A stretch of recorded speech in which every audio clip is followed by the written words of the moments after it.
the last couple of talks, the first one was on mind and its potential. Last week was a bit more around about the Four Noble Truths. And this week, maybe a bit of a smorgasbord. So, but anyway, feel free to, I don't know quite what your levels are. I mean, this course is advertised as be your own therapist, so that's pretty wide, and it can range just from beginning discussion about spirituality and so on to right into the formal Buddhist teachings. But I guess I'm pitching it more thinking that people don't know a lot, and so it's a bit more introductory, but really depends on what you're interested in. If you ask questions at the end, then we can get into some other things. I thought next week, which is the last one, to talk more on the bodhicitta side of things, great compassion, loving kindness, that sort of thing. Anyway, so today, I mean, we all want happiness. We don't want suffering, and we're spending all of our time and energy actually trying to get that. We really have to check in our experience and see whether what we're doing is actually bringing us that happiness and avoiding suffering. Actually, avoiding suffering is not really correct. I mean, while we're in samsara, it's suffering. So it's good to get used to that, that fact. We basically can't eliminate suffering until we're free from samsara, but there are plenty of methods in order to be able to deal with it and to not compound it, not make it worse than what it is, and to use our experiences in a positive way. So really it's about checking within ourselves. Firstly, realizing that it comes from ourself. From a Buddhist point of view, happiness and suffering come from ourself. It's not created by some external entity. We don't, in Buddhism, we don't believe in a God, a creator God. We basically believe that we create our own experiences. From what we're experiencing now is from the past. What we're creating now will be generally in the future, either this lifetime or more so in future lifetimes. So in that sense, we have control. So that's a really good thing. We're not helpless puppets, so to speak. Things have a cause, things we see effects, they each have their causes, as we talked about last week. So if we can minimize the causes of the things that we don't like and even eliminate them in the end, well, then we can eliminate that suffering and ultimately eliminate samsara itself. So that doesn't mean self-elimination. That doesn't mean that we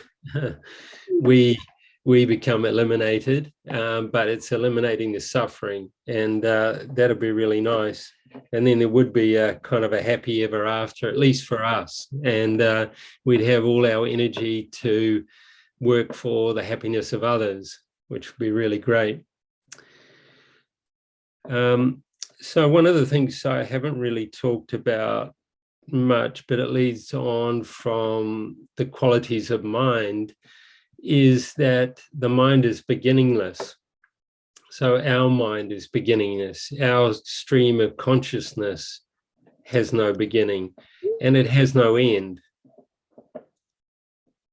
So it's the entity of it is clear and knowing, as I spoke about before. So the entity is formless, and basically its previous cause therefore has to be formless, or it has to be in the same entity So in the sense of being formless and in the nature of consciousness. So we can say that this particular moment of consciousness, any one particular moment of consciousness, has its previous substantial cause as the immediately preceding moment of consciousness. I use an example again of just a seed and a sprout. So we say that the sprout has as its substantial cause the seed, and even that moment of the sprout has the substantial cause the previous moment of the sprout. So we can trace it back to the seed, and then that seed, of course, is a product. So we can trace that back. That has its particular causes. So just in the very same way, the mind has its substantial causes. You might say substantial like the substance of the seed, whereas in this case, it's not form, it's actually consciousness. In addition to that, of course, there are conditions which, like the fertilizer, the water, the sun, and so on, they change the seed into the sprout. They help that transformation. So in the same way, our external circumstances and our internal circumstances, our other minds and mental factors, change the past moment of mind into this present moment of mind. And we can see this is very impermanent. You know, our mind changes. Our mood might have been down this morning, but it's up now. It'll change later on in the day, so on. So this is both a good and a bad thing. We can use it in the sense of when we're really down, if we know that it's impermanent, it can, you know, can go up again, can be neutral, can go up again. And also we can think about, well, when we're really high, that, okay, this is not going to last. So don't be surprised when our mind actually goes down a bit again. So anyway, back to beginningless mind. So this cause and effect relationship with our consciousness means that we can trace our stream of consciousness back to birth, back to the moment of that we came out of the womb. And then, of course, as we know that we were growing in the womb, basically 9 or 10 months before that. So we had a consciousness or different consciousnesses within that womb. And then at the moment of conception, even what came together was seed and egg and consciousness. So those three things came together. And that consciousness, or the stream of consciousness that we have, came from a previous life. Buddhism talks about an intermediate stage between the last life and this life. And generally, it's a maximum of 49 human days. So that is, you know, when we go to somebody's funeral, you know, essentially they're going to be reborn within 7 weeks. You know, it can be much less than that. But in the same way as before we were born at year 0 for us, or moment 0 when the sperm, the egg, and the consciousness came together, then that was the moment after our last moment in the intermediate state. And if we go back from that moment by moment, we come to the last moment of our previous life. And if we go back to that beginning, then we go to the last moment of the previous life, and so on and so on. So at no point in time, because mind is an impermanent phenomena, that is, it's governed by cause and effect, so there is no beginning to mind. Buddhism doesn't posit a beginning to mind. It's different, we might say, from the universe, from this particular universe where we say, well, there's a big bang at the beginning of the universe, then Buddhism, of course, would say, well, what caused the big bang? So there must have been causes and conditions. Nothing happens out of no cause and condition, no impermanence phenomena. So therefore, we get back into, well, what were our previous lives like? What were our previous existences? Were they all human? Or was there possible other types of existence? Were we all males or females? Were we animals? Could we have been animals at one time? Buddhism talks about different realms of experience. And unfortunately, you could say they even talk about the hell realms, pretty much like the Christians describe the hell realms. So these are very experiences that are characterized by a lot of physical suffering, more physical suffering than mental suffering.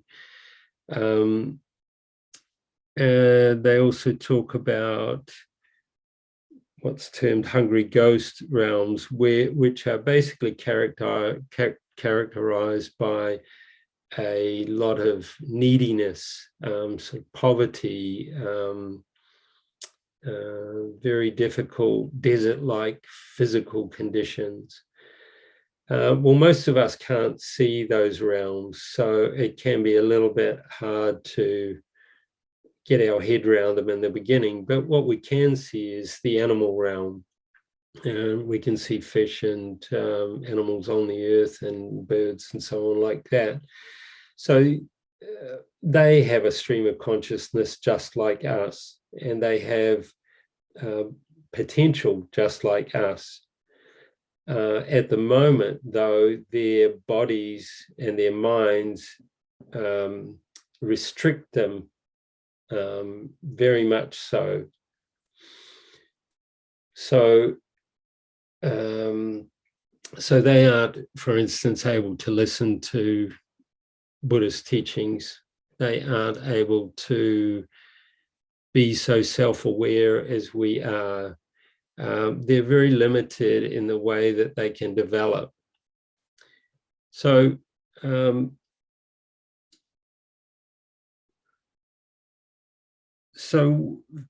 what I was trying to come to is that sometimes nowadays, because of the world situation, we can tend to depression. Our minds can get into very low states where we feel like the world is hopeless, and even more so than we're hopeless. So one of the great antidotes that Buddhism has that we can use, whether we are a Buddhist or decide to be or not, is appreciating our own human life. And in the context of beginningless lives, where we can think, well, we didn't always have these circumstances. I mean, even as a human being, if you can think 100 years ago, if we were human, so if we were born human then, because we've had a life before this, if we were human before that, and so on, what about the medical care in those days? What about the dentistry in those days? What about the food in those days? The situations of war and strife that we may have been in those days. We can romantically think that it might have been better, but anybody who's studied a bit of history knows that it wasn't. It was pretty ugly. Just as somebody looking back in the future will look at what's happening now and say, well, gosh, there were incredible wars and there was disharmony and so on. I remember when I was growing up, the threat of nuclear war, gosh, when we were kids, that was the big fear that was happening then. I mean, that we'd had the end of the Second World War, and but other countries were developing, nuclear weapons. And so the threat of nuclear war was really foremost in our minds. That hasn't completely gone away, unfortunately. So the thing is that from our perspective of right now, one way to buoy up the mind is think of the positive circumstances that we have now. For one, we do have this human body. So if we believe in other life forms, other realms that we could be reborn into, really they are mental and physical experience, but they are just as real to those beings as this experience is to us. So many times, in fact, the Buddha is saying that, in fact, we've had really awful circumstances, that mostly we've been born in very difficult circumstances, what they call the lower realms, these more difficult animals and hungry ghosts and even hell realms, so on like that. So in comparison to that, just being born human, wow, look at the potential. We look outside the window and look at a seagull, or any other bird, what potential do they have compared to us? So if we had been born as a seagull this lifetime, what would we be able to do? Basically just follow our instincts for food, maybe for sex, just basically follow our whims around. There's not much in the way of mental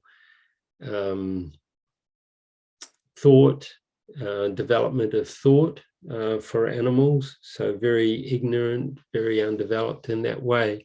So by contrast, what we have just being a human is, wow, fantastic. It's like, in a way, we've got the winning combination, because the other realms, the other upper realms that Buddhism talks about, the so-called gods and demigod realms, and we can think a little bit like Greek and Roman gods and goddesses with a lot more pleasure than we have.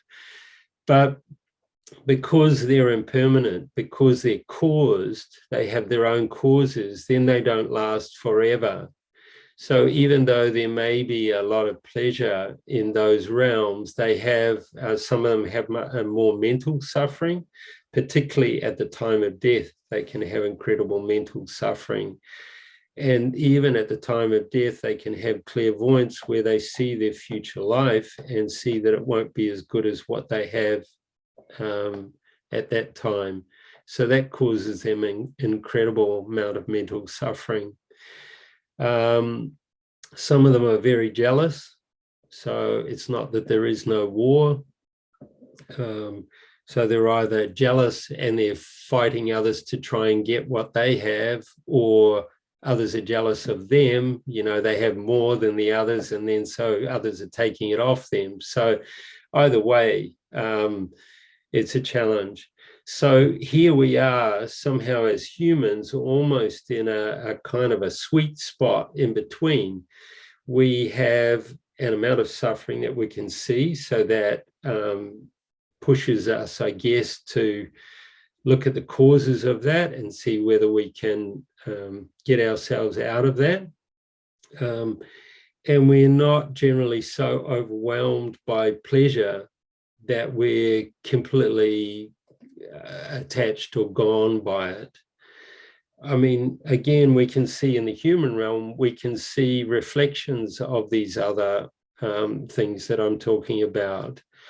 So we can see some people that are so attached either to money or gambling or, another person, or it can be all sorts of different things, that they have no mental space to be able to do anything else. It's that addiction that that basically defines their life. So again, at the moment, we're free from that. So wow, that's, that gives us incredible opportunity to actually do something valuable with our life.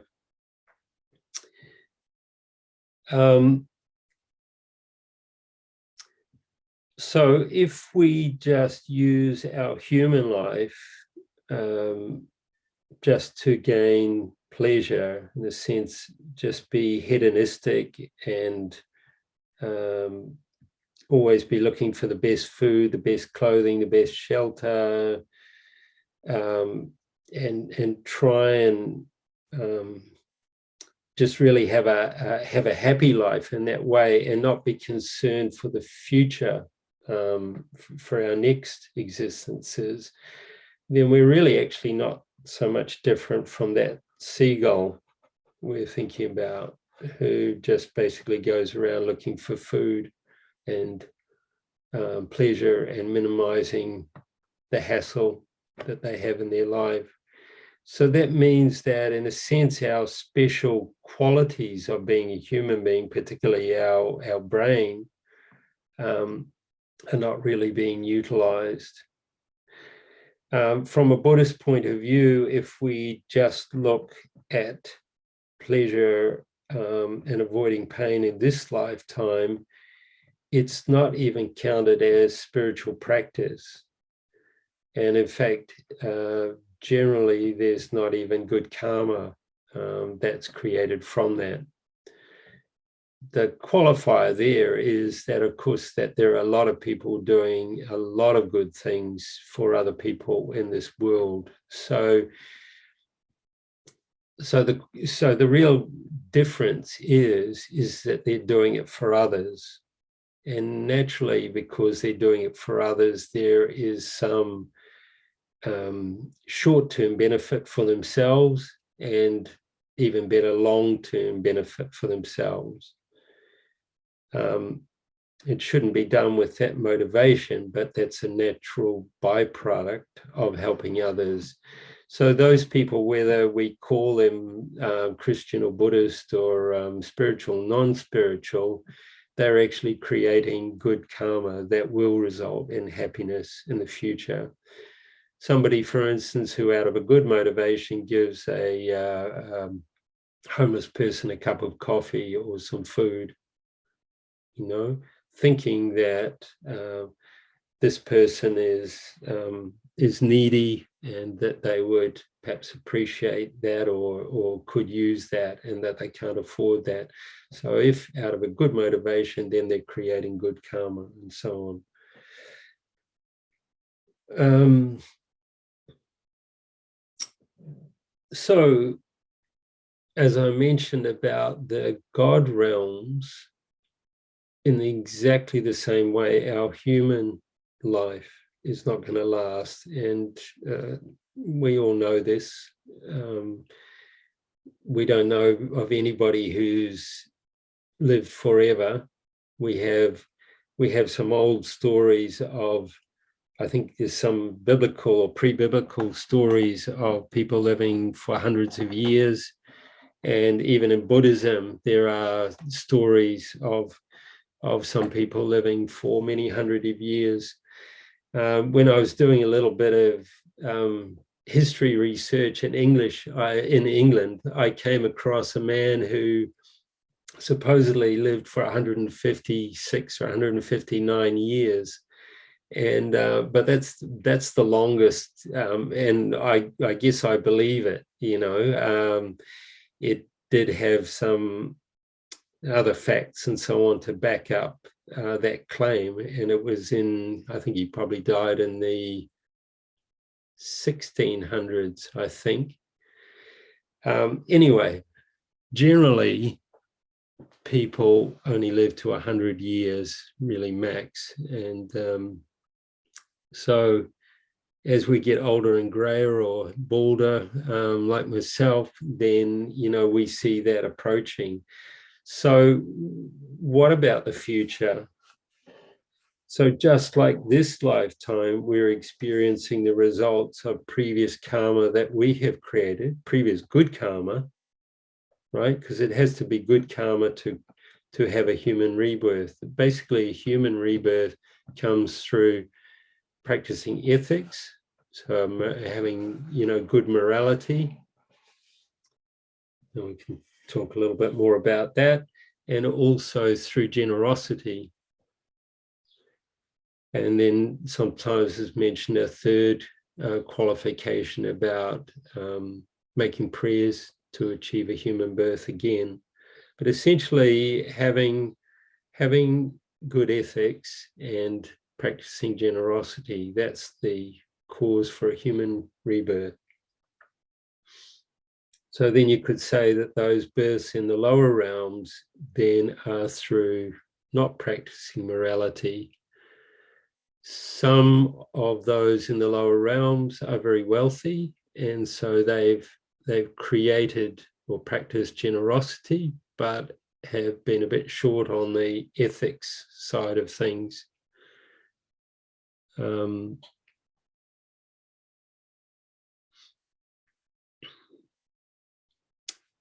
Okay, so the thing is that if we want to have a human rebirth again, if we want to have good circumstances, those are the basic two things that we need to practice.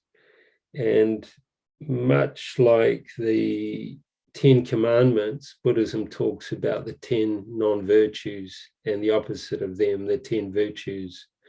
So not killing, not stealing, refraining from sexual misconduct, not lying, no harsh speech, no divisive speech, gossiping, avoiding that, and then getting into the mind, avoiding covetousness, wrong view, and harmful intent. So as much as we're able to practice those, the better the future that we'll have. And we'd be practical, again, we have to look at ourselves, some of those things we know that we don't have a real problem with. Let's say they're not our worst problems. So other things will be stronger in our habits and so on. So we're practical, and we look at those first and try and diminish those. We look at what are the antidotes, what specific sorts of results they're going to bring, and try and avoid those. I don't know, I feel like I'm rambling a little bit. So I don't know, maybe if there's any comments, or we can just we can go on from there, but maybe give me a little bit of a lead about what you'd like to go forward with from here. Otherwise, I'll just make something up and talk for another half an hour. Bonnie must have something, I'm sure. Or Zila. Yeah, I really wanted to let someone else. But I just want to say thanks. I think it's really important to really contemplate what it means to have this human life, and what all of those, blessings and good fortune that we have. And I think for me personally, I'll admit that, and I'm a practicing Buddhist for a very long time, but sometimes I am not necessarily remembering, just that great good fortune and the brevity, and trying to make the most out of it. So it's always good to go back and recall just this great fortune and how it could be so incredibly different. and then all of those other realms, just the compassion of contemplating them, just very valuable. So thank you. Mm. Mm. Yeah, we can use that in both ways, as you mentioned, Bonnie. You know, first off, we can look at it from our point of view and go like, well, okay, well, I was in that situation, you know, and if I was in that situation, or when I was in that situation, how would it have been for me? Just, you know, we're using these other people that we can see now, these other beings that we can see now as an example, and appreciate our own good fortune. And then, of course, leading on from that, then developing that compassion and loving kindness, because of that empathy, you know, because of trying to put ourselves in that situation, then naturally that comes after that. So we become kind of softer and more loving and more compassionate, you know, out of that. So it has a lot of benefits. But I think many of us have this Judeo-Christian background, you know, of original sin. And so we have still, as, you know, trying to practice Dharma and Buddhism after a long time, still we kind of have that sort of in the back of our mind is like, yeah, but you're kind of defective, you know, like it's somebody's going to walk in and knock on the door one day and say, you're just a sham, you know, you're just putting it on, you know, this sort of thing. There is that insecurity somehow at the bottom of that, and of course, yeah, that basically comes from ignorance. So that does tend to put us down. And so again, what I said before about looking at our own mind and seeing what we need. So if we find that we're actually prone to a bit of depression and our mind being down, then this is a good technique to remember, and remember often. And it's a really good thing to remember in the morning. You know, it's like, wow, today I woke up, I've got this human body, you know, I'm not deaf, I'm not totally blind, I'm not totally insane.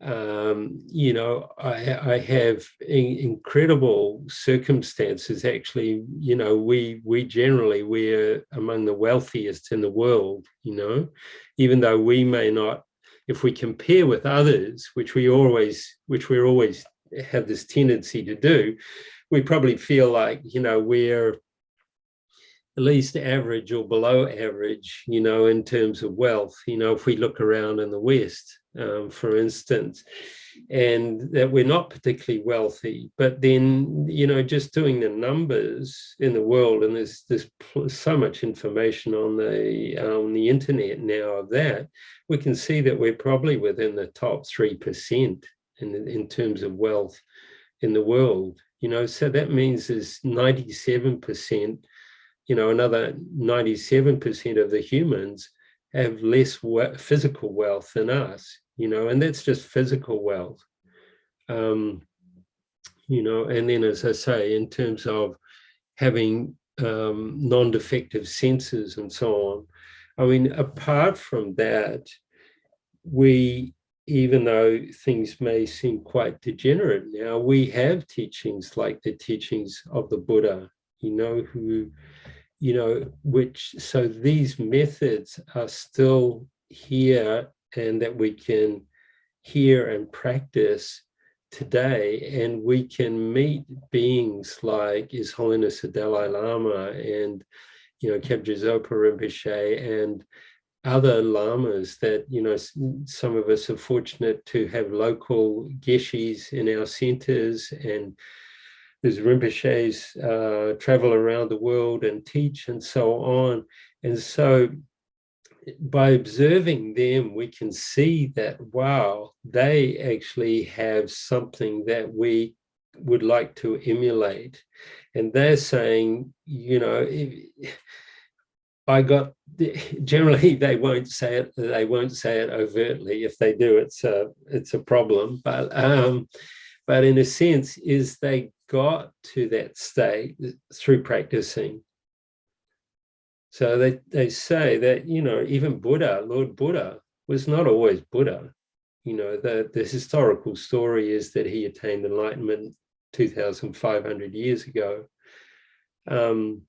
His Holiness the Dalai Lama was not always, like he is now. He even goes to much pains about to tell us how naughty and uninterested he was in Buddhism when he was a child, So here he was living in this cold palace in the middle of Lhasa in Tibet, with nobody to play with and so on. And everybody's, treating him like he's out of this world, and he had incredible expectations on him. And he said, I just wanted to play. I didn't want to read these memorizing texts and things like that. And he used to play some tricks on his brothers and things like that. Yeah. And I don't think it's just a story. I don't think he's just having us on. But again, we can think about cause and effect, that he has this mind of compassion, this incredible mind of compassion and equanimity for all other sentient beings because of using these very techniques that are available for us to use. So, so buoy ourselves up. And if we don't have that problem of our mind being down, or when we don't have that problem, our mind being down, well, we don't have to use that method so much. But sometimes we get very proud, and we go a little bit the other extreme, that we think we're so fantastic, and because of some minor quality or thing that we've done or so on, and our heads go really high. So then it's really good to remember impermanence and death. Whatever wealth we have, we can't take it with us. Our brain is going to be mush, a short while after our breath ceases. Reputation, in 100 years, people will go like, what? Murray, Wright, who is he? Who cares? So reputation, all of these sorts of things, we're just actually a little blip. So that's a method if our mind, and when our mind gets too high,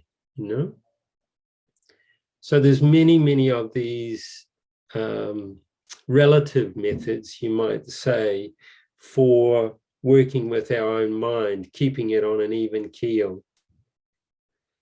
And meanwhile, then we're looking at trying to eliminate our suffering completely. And even though we don't, we are still suffering at the moment, if we can develop not on top of that mind of really wanting to do something, end our own suffering, but also end others' suffering, then that's really fantastic. And that's where the, fake it till you make it is completely fine. We're on the right track, and we know we're not there. We know we're not there, even with this mind of wanting to be out of samsara. We're still probably very much entranced with the so-called delights of samsara. But we can smell, in a sense, that it's correct. We have a sense that it's correct. And so it's really great if we can follow that and gradually, just like any sort of practice, physical practice, yoga or gymnastics or whatever like that, athletics, just by practicing it, we will get better at it, and we'll start to reap the results of that. They don't all come at once. They do come over a period of time. And for spiritual practice, it may be many lifetimes. But that doesn't mean that we should feel hopeless and that we can do nothing now. You know, the Buddha said, well, in fact, through some really powerful techniques, you know, a person can achieve enlightenment in one lifetime, can go from basically where we're at, or where I'm at anyway, I don't know about you, but from here right to enlightenment within one lifetime. And not even a long lifetime, not even an extended lifetime, but a reasonable lifetime that, you know, the sort of time span that we have. And even within that, even within a few years, you know, the methods are still around today to be able to do that. Whether we have the karma and the ability to actually practice those methods is another thing. But that also gives us great encouragement and hope, because by practicing these more, in a sense, more basic or more fundamental things that I'm talking about, then we are kind of lining up our ducks to be able to practice these higher methods, more powerful methods, because they very much rely on, you know, ethics and generosity and patience and enthusiasm for practicing virtue and concentration and wisdom and so on. And those are things that we can practice right now. Anyway, blah, blah, blah. Somebody else? Murray, I have a question. First of all, thank you for this class. Very interesting. I was just kind of wondering, what do you think, how does mind stream fit into the equation once this planet itself ends? Like, that will happen someday. You know, our star, the sun, will cease to exist. It will burn itself out, or whatever stars do. They have a life cycle. So what happens to the mind stream when this planet itself is no longer here? Basically, when the short answer is we go to another planet or another universe. As we're finding out from science nowadays, and the wonderful photos that have been coming back, in the last months from this new amazing space telescope that they put in up in orbit or up in space, is that there are just, like, we have no idea how many galaxies and universes and so on are out there. So mind stream, not being physical, is not tied to this location.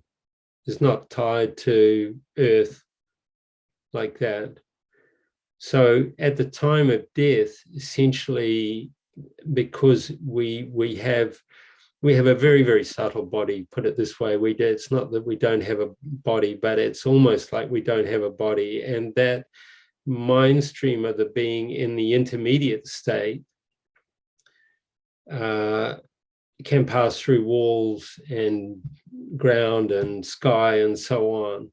It's at the speed of thought. I mean, if I say, think about where you were born, you know, immediately the mind is back there.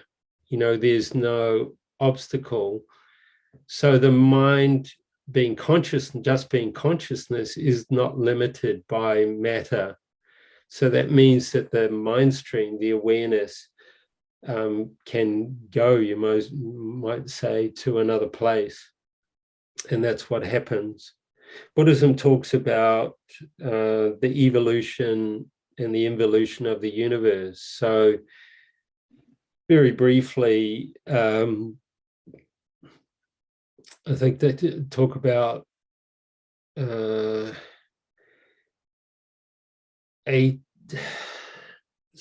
4 countless great eons between the beginning of this. We're talking about the universe, not everything. about this universe between the beginning of it and essentially being nothing, right, through the development of the universe, through the, in a sense, the maintenance of the universe, and then through the destruction of the universe. So then each of these periods is 20 eons, I think. So right now we're in, with this universe, from a Buddhist point of view, we're within the span of it existing. So we've gone through the nothingness and the evolution of the universe, and we're now within this great long time span of the existence of the universe. And then at the end, the last quarter, in a sense, will be the destruction, the total destruction of this universe. But at that time, like essentially nothing can destroy consciousness, right? So it's like, just as we have beginningless mind, we have endless mind. So our minds will be Buddha mind at some point in the future. But it won't just happen naturally. We'll have to put some effort into it, just a bit of effort into it. But essentially, it will be the downstream continuum of this current mind stream. But along the way, there might be all of these adventures in different bodies and different places and so on, just as we've had until now. We can't remember because what we operate during our life in is a kind of a grosser consciousness. And when I was talking about mind on the first day, but the different levels of consciousness, and we know ourselves that we have our day-to-day consciousness from the moment we wake up to the moment we go to sleep. Then then there's a more subtle one when we're dreaming, and then there's a more subtle one when we're in deep sleep, when we have no dreams. There's, subtle consciousness when we faint, and so on.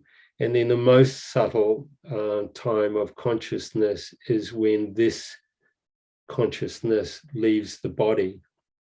So at the time of death, the most subtle consciousness, which is associated with a very, very, very subtle form, actually leaves this body and then goes to first the intermediate state and then to another rebirth. So, and in that process, our gross mind, you might say, and pretty much our memories and things like that from this lifetime get blotted out.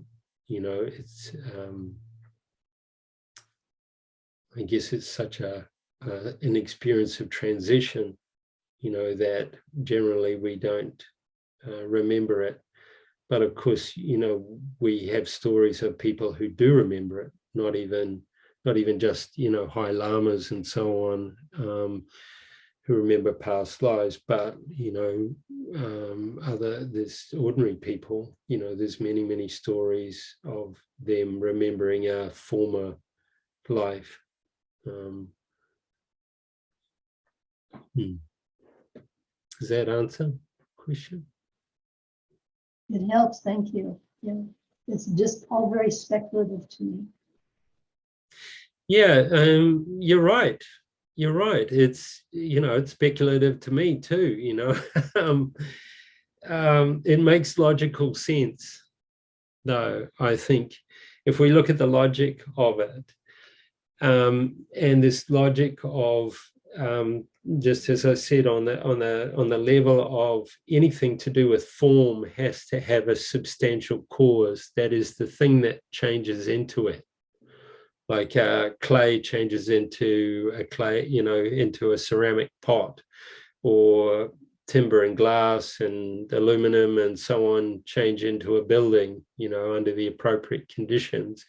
It actually has to be the substance there. And so the same with the mind, that these qualities of clarity and awareness are in a sense, the substance of the mind, not a physical substance, but that is different from form, and so it can only be created by a similar entity, and it can only transform into a similar entity. So mind can't transform into form, and form can't transform into mind or consciousness. So through logic and through impermanence, saying that something that is a product, which is basically any of our experiences, anything in our phenomenal world and anything in our experience is a product. So therefore it has to have causes and conditions. So by that logic, we can go back and say, well, logically then it makes sense that there were previous lives and that we just didn't suddenly pop out of nowhere, at the moment, our father and mother, got together, right? Yes, but I have another question that while you're talking, it made me think of that. So mind is actually a kind of energy then? And what unifies it? What is it that unifies it through time to keep its nature intact of mind as a form of energy? I'm probably trying to quantify it too much, and it's hard to do that. Yeah. When we get into mind, further into mind, there's different ways of describing it. Mind can be mind and mental factors. So if we describe it in that way, mind is can be described as the basis, and mental factors as what make it more active. So in that sense, and it's not a perfect description, because mind needs mental factors and mental factors need mind, but mind is more like the passive quality of clarity and awareness, and mental factors are, in a sense, what flavor the mind, right? So it kind of, things have their own entity as so it doesn't really need anything to unify it, in a sense. It's just a quality of mind that it's consciousness, so it's conscious of something. Mind is always has an object, right? So we just think of our sixth sense consciousnesses. We touch, we see, we hear, those sorts of things. But then, we have experiences as well. We have feelings of attraction and aversion and neutral feelings and so on. And these are all to do with mind. Mental factors, there's many different mental factors, classically something like 53 mental factors. So there's some of those that are always present, like this one that's described as just contact. So it's basically contact between the consciousness and its object, right? I mean, this is sort of maybe we can get into quite a technical kind of area, but basically mind has an object. Even when we're unconsciously asleep at nighttime, when we say that we're unconsciously asleep, we at our state, out of our state of development, we're not aware in that state. But, well, let's say we're not conscious that we're in that deep state of sleep. Nevertheless, consciousness is still working. Just like at that time, our heart is still working. We don't have to put energy into it to keep our heart pumping while we're sound asleep, right? It has its own entity. As long as the causes and conditions are still there, it still does it.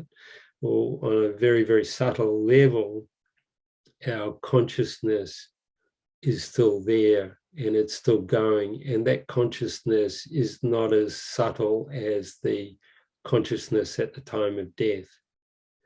Virtually that subtle consciousness at the time of death, at the last moment of death, is dormant during the lifetime. It's kind of overwhelmed really by the tourist mind, that we generally live in. We're out there shopping and, dancing and doing this and that, and the next thing, and eating and so on. And that's a kind of grosser level of consciousness. So through practice, mindfulness practice, we can become much more aware of actually what we're even doing with this tourist kind of monkey mind, really. And then gradually we can develop, the consciousness, the awareness, the mindfulness can go down through these other more subtle levels of consciousness. And there can be even awareness through the death process and into the next lifetime. There's a wonderful book I read recently called In Love with the World, and it's by a Nyingma or a Rime Lama, and he's still alive. Sogni Rinpoche, I think. If you Google that, In Love with the World. Anyway, he basically had very good mindfulness, and he decided that at one stage that it was really not productive for him to continue his life being pampered as a recognized reincarnate, Tibetan Lama, and he had established monasteries and so on, and he had all these students and so on. So he wanted to do a wandering retreat. So he escaped from his monastery, and he describes through this book these experiences that he had. First, he wanted to do it basically without money. He took a little bit of money with him in the beginning, but essentially he weaned himself off the money, and then finally ended up begging for food. He was at the place where Lord Buddha passed away, and he was meditating in the grounds there where Lord Buddha passed away, and he was starting to beg at a restaurant that he had been paying for meals at, once a day. So immediately he couldn't pay. They treated him like any other beggar, and they said, "Come back at the end of the day, and we'll give you something." And so what he was given was some of the scraps, the scrapings from other people's plates. And because his body wasn't used to it, he got really sick. And essentially he was on the way out. After a number of days, he started dying. And he describes in this book, almost like it feels like moment to moment, these experiences that he was going through. It's so engrossing. It's like the best novel you had ever read. And then he describes the visions of going through the death process. And for those of us who've heard about those visions through Buddhist teachings, exactly like that. And he got right to the clear light. So he was like, that was basically it, that the most subtle consciousness was about to leave the body. And he said that what happened in his mind was there was something that came up, was like am I ready to, am I finished basically with what what I'm doing here? And the answer was kind of no. And he pulled back from that.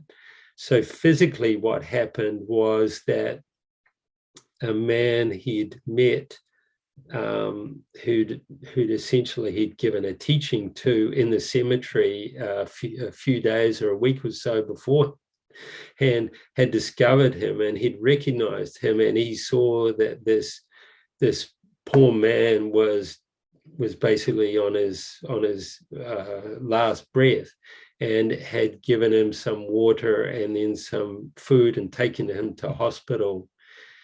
So yeah, it's an incredible story. And so this Lama is on YouTube. You can hear teachings from him. He still doesn't look actually very old. This happened, I think, when he was 40 years old.